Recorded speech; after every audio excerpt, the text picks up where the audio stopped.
ये देख रहे हैं जिनपिंग एंटर हुए, उनके बॉडीगार्ड, उनके ऑफिसर बाहर धकिया दिए गए, अंदर नहीं घुसने दिया गया और दरवाजा बंद कर दिया गया। फुल स्क्रीन लीजिए इस तस्वीर को, ये ब्रिक्स में हुआ है। देख रहे हैं वो पीछे ऑफिसर आ रहे थे उनके साथ, उनको रोक दिया गया, हाथ लगाया गया और उनको बाहर धकिया जा रहा, देखिए धक्का दिया गया और उसके बाद दरवाजा बंद कर दिया गया। ये गेट बंद हुआ और जिनपिंग देखिए पलट के देख रहे हैं, कोई पीछे है ही नहीं। पीछे होना था जिनको, वो सब रोक दिए गए। वो देखिए पीछे आया एक बैग लेकर ऑफिसर, उसे अंदर जाने नहीं दिया गया। ये जिनपिंग के साथ बर्ताव था। आइए अब आपको दिखाता हूं पीएम मोदी जब एंटर हुए। ये देखिए पीएम मोदी एंटर हुए और उसके पीछे देखिए बॉडीगार्ड्स भी एंटर हुए, उसके बाद गेट बंद हुए। फुल स्क्रीन लीजिए जरा, ये देख रहे हैं पीएम मोदी अंदर आए, न पलट कर देखा उन्होंने। ये देखिए पूरे बॉडीगार्ड्स ऑफिसर्स उनके साथ एंटर हुए, अंदर दाखिल हुए और सीधे ब्रिक्स में चलते हैं। टू विंडो अगर लीजिए, जब भारत तरक्की करता है या भारत की बड़ी कामयाबी भारत ने हासिल की, अपना लोहा मनवाया है, तो उसका असर चारों तरफ नजर आता है। देखिए दो देश, दो बड़े देश, दो बड़ी आर्थिक शक्ति, और जब अंदर दाखिल हुए पीएम मोदी का वेलकम देखिए एक तरफ, और दूसरी तरफ देखिए जिनपिंग के ऑफिसर को बाहर ही रोक दिया गया। वजह क्या थी ये तस्वीर साफ नहीं है। जिनपिंग इससे पहले दिन नहीं आए थे, जिस दिन समारोह था आज दूसरे दिन पहुंचे थे। आइए अब आपको मैं अगली तस्वीर दिखाने जा रहा हूं। अंधेरी लिए चलता हूं सीधे दक्षिण अफ्रीका से। कल जब चंद्रयान लॉन्च हो गया, यानी जब उतर गया चांद पर, पूरे देश में खुशी थी। उस वक्त मुंबई के अंधेरी की एक तस्वीर वायरल है, वो मैं आपको दिखाने जा रहा हूं। ये वो तस्वीर, फुल स्क्रीन लीजिए और देखिए, सुनिए पहले जरा। चंद्रयान चांद पर उतरा, उसके बाद अंधेरी में भीड़ देखिए और लोगों का रिएक्शन सुनिए।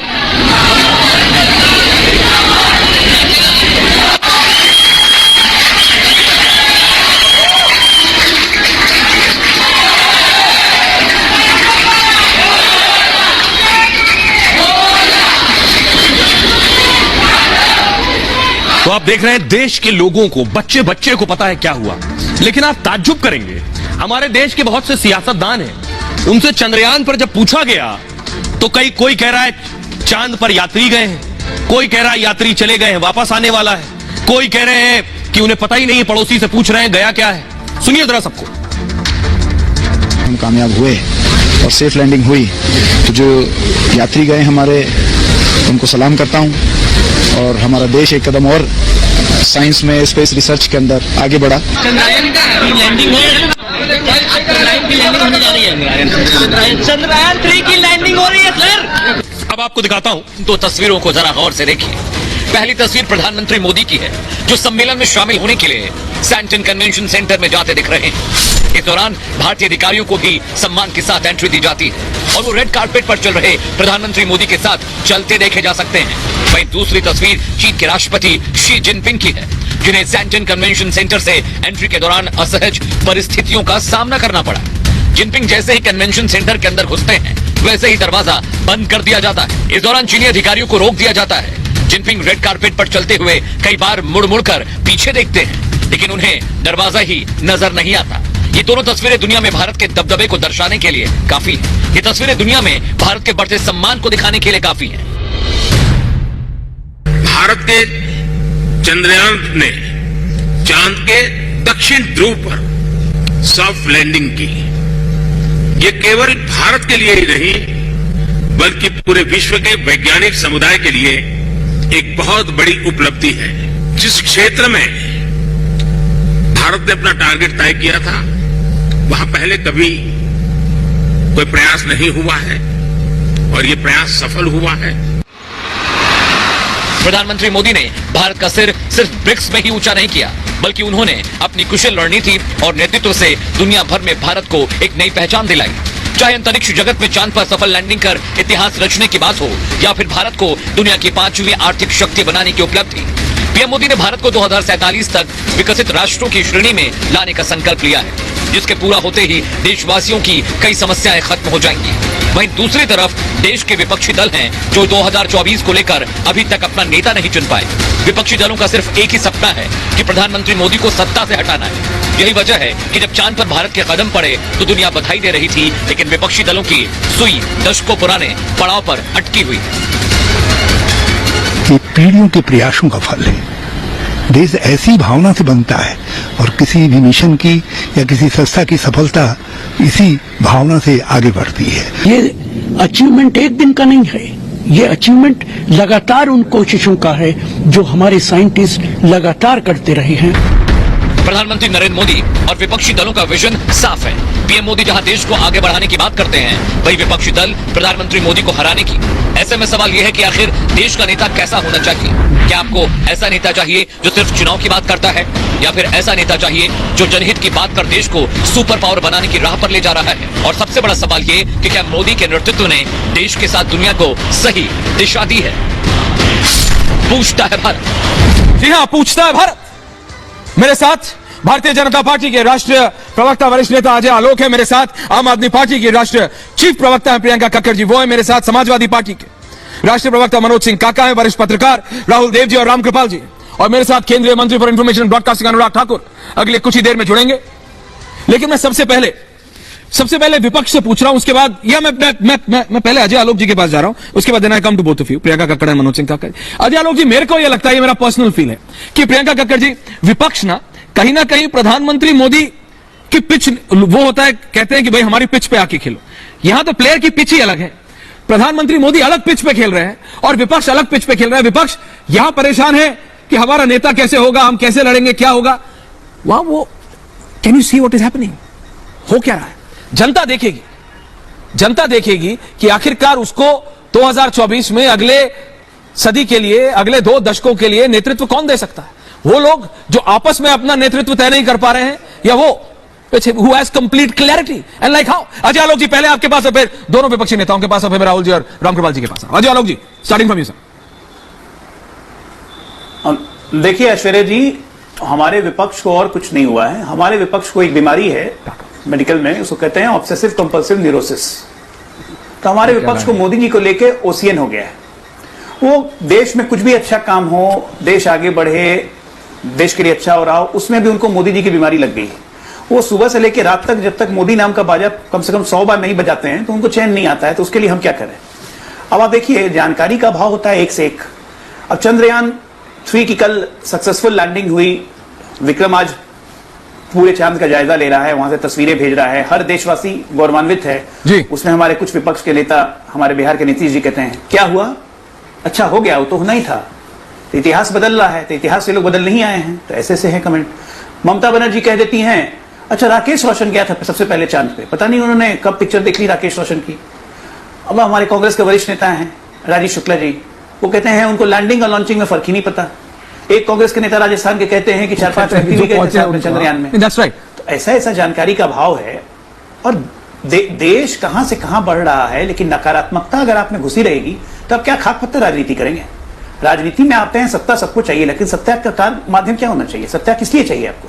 सत्ता अपने आप को बढ़ाने के लिए चाहिए, शीश महल बनाने के लिए चाहिए, कि सत्ता जनता के लिए चाहिए, जनता की बढ़ोतरी के लिए चाहिए? प्रियंका जी, ओके अजय, ओके प्रियंका जी, दिल्ली में आपने एक बार नहीं 2 बार भारतीय जनता पार्टी को हराया। काका साहब, आ रहा हूं, रिलैक्स। मेरे को पता है आपकी जद्दोजहद उत्तर प्रदेश में ज्यादा, आपको बाबा को हराना है अभी, समझ गया। लेकिन आपने दिल्ली में 2 बार भाजपा को हराया। कैसे हराया? आपने एक ऑल्टरनेटिव दिखाया कि देखो ये कांग्रेस और बीजेपी से ये एक बेहतर ऑल्टरनेटिव है, और जनता ने आपको चुना है ना, इसी जनता ने आपको चुना। लेकिन आप मुझे बताइए, अगर आप जनता हो, आपको वोट देना हो, प्रियंका जी, आप एक एम्बिगुअस, अनक्लियर और कंप्लीट, जिनको मैं लिख के देता हूं कि अलायंस 10 दिन ना चले, आप आज बोल दीजिए मुझे as the chief spokesperson of the Aam Aadmi party कि ऐश्वर्या, हम कांग्रेस को इतनी सीट दे रहे हैं दिल्ली में, और कांग्रेस का एक नेता बोल दे कि हाँ हम उतनी सीट पे मान जाएंगे, आई विल टेक। आप समझ रही हैं? क्लैरिटी नहीं है जरा सी भी, और दूसरी तरफ कंप्लीट क्लैरिटी है।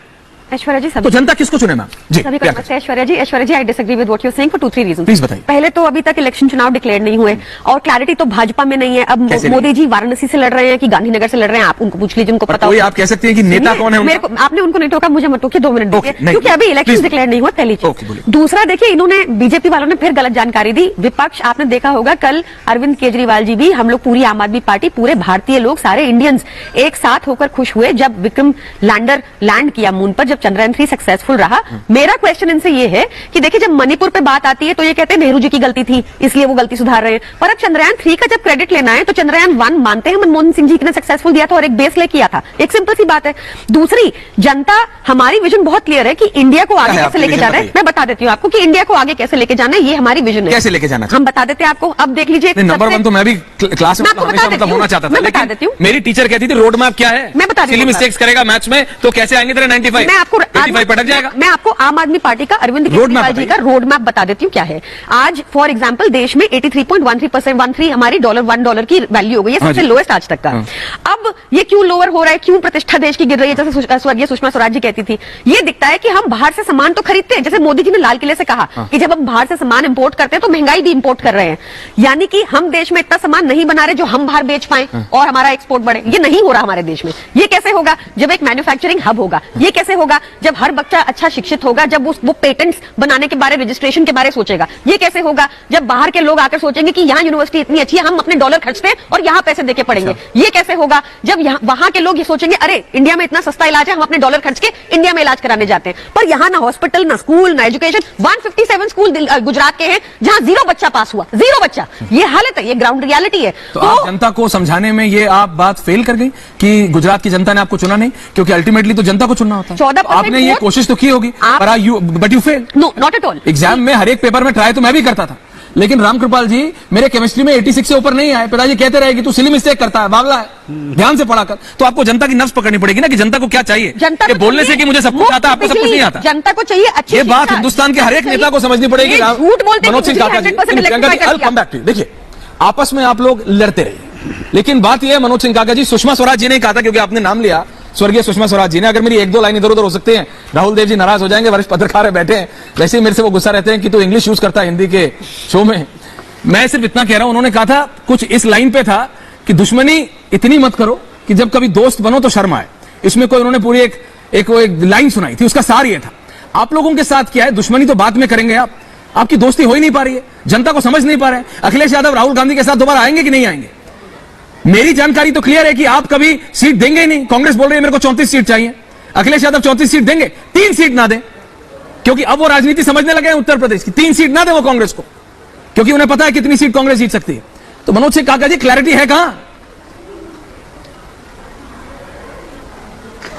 ऐश्वर्य, बहुत सारे आपके सवाल हैं और प्लीज जवाब दीजिए, फिर मैं पत्रकार भी डाउन नहीं होगा। और आप तो हमेशा कभी नहीं होता है डाउन। मुझे खुशी है कि कम से कम आपने राहुल देव जी जैसे वरिष्ठ पत्रकारों को भी बैठाया। आप कम आते हैं, वो आपसे ज्यादा आते हैं। बोलिए। बात पूछी कि इस देश का नेता कैसा, वो आप इस देश का नेता कैसा होना चाहिए, कैसा चाहिए। सही बात आपने कहा, इस भारत माता के बलिवेदी पर हजारों लाखों लोगों ने अपना बलिदान दिया, और जब भारत माता की बलिवेदी लाल हो गई, माफी वीरों से आजादी नहीं मिली, झूठ बोलने वालों से नहीं मिली, फरेबों से नहीं मिली, हिंदू मुस्लिम कराने वालों से नहीं मिली, ये आजादी हमको मिली है हमारे शहीदों ने जब निस्वार्थ बलिदान दिया है तब। और आपका जो सवाल है कि कांग्रेस और सपा किस तरह से गठबंधन करेगी, तो गठबंधन तो हो गया इंडिया का। और आपके संज्ञान है तो बताना चाहेंगे कि भारतीय जनता पार्टी का जो गठबंधन है 38 दलों का, और इंडिया का गठबंधन मात्र 25 दलों का, और 25 दलों के ही 156 सीटों पर भारतीय जनता पार्टी के बरस सबसे ज्यादा वोट पाया है। तो अगर 156 ही हरा दे तो 303 से 156 निकालेंगे तो 147 बचेगा।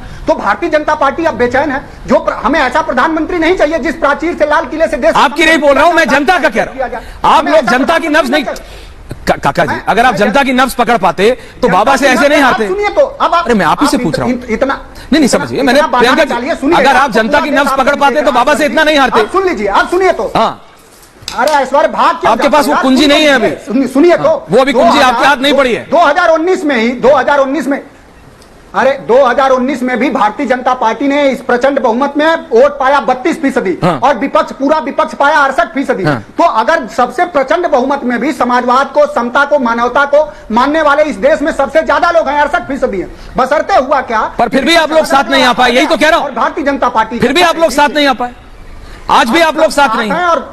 और नोट कर लीजिए मनोज सिंह काका जी, रोजगार क्योंकि आप पर मनुष्य आपकी पिछली बार आपके नेता से कब बात हुई होगी मुझे नहीं पता काका जी, लेकिन मैं आपको बता रहा हूं, और राहुल जी आ रहा हूं आपके पास, उसके बाद Ramkripal ji, to a very senior leader, और ये मैंने आप ही के साथी अनुराग भदौरिया को बताया था ऑन रिकॉर्ड। आप जवाब ले लीजिएगा। अरे ले लूंगा जवाब, हमेशा लेता हूं। सुनिए, जवाब ले लीजिएगा गरिमा, एवरीवन ऑन, मनोज सिंह काका स्टॉप इट, जवाब ले लीजिए, जवाब ले लीजिए, दूंगा। अखिलेश यादव ने ऑन रिकॉर्ड दिल्ली में एक बीजेपी के नेता को ही बोला जिनका चारण चंपन कर रहे हैं 30 नहीं, क्या सुनिए, आपकी कब मैं आपसे ज्यादा कितना गिरोगे? अच्छा ठीक है, टेल मी दिस, आपकी कब पिछली बार 1-on-1 आपके नेता से बात हुई? मनोज सिंह काका, straight on question to you. Samajwadi Party सुन रहे हैं कि नहीं सुन रहे हैं? सुन रहे हैं कि नहीं सुन रहे हैं? तब मिल लेता है। अरे आपको सुन रहे हैं कि नहीं? आप मुझे बताइए, आपके नेता ने पिछली बार कब आपको ऑन रिकॉर्ड, क्योंकि मैं अखिलेश यादव से पूछूंगा इसके बाद, ऑन रिकॉर्ड आप मेरे को बताइए कब उन्होंने आपको बोला था कि मैं कांग्रेस को दे दूंगा सीट? बताइए मेरे को, आप मेरे को ऑन रिकॉर्ड बता दीजिए, नेशनल चैनल पे बोल रहा हूं, चैलेंज कर रहा हूं आपको, बता दीजिए यादव जी ने बता दीजिए आप जैसे लोग कि कब मैं कांग्रेस को वोट दूंगा। सुन तो लो, हुड़ुक चुल्लूगिरी मत करो, पत्रकारिता करो। बात सुनो मनोज सिंह काका, शब्दावली का ध्यान रखो, शब्दावली का ध्यान रखो, तमीज दे रहा हूं आपको, इज्जत दे रहा हूं, इज्जत दे रहा हूं आपको, इज्जत हजम करना सीखिए। आपके नेता इस तरह से बात नहीं करते, आप बात समझिए, इसीलिए आपके साथ दिक्कत है। अब आपने सवाल किया, सवाल का now you keep quiet, now you keep quiet, thank you very much Rahul Dev ji. No no, thank you very much, आपकी शब्दावली जब ठीक कर लोगे तब आ जाना, थैंक यू। आप पूछता है भारत के लायक नहीं है, थैंक यू।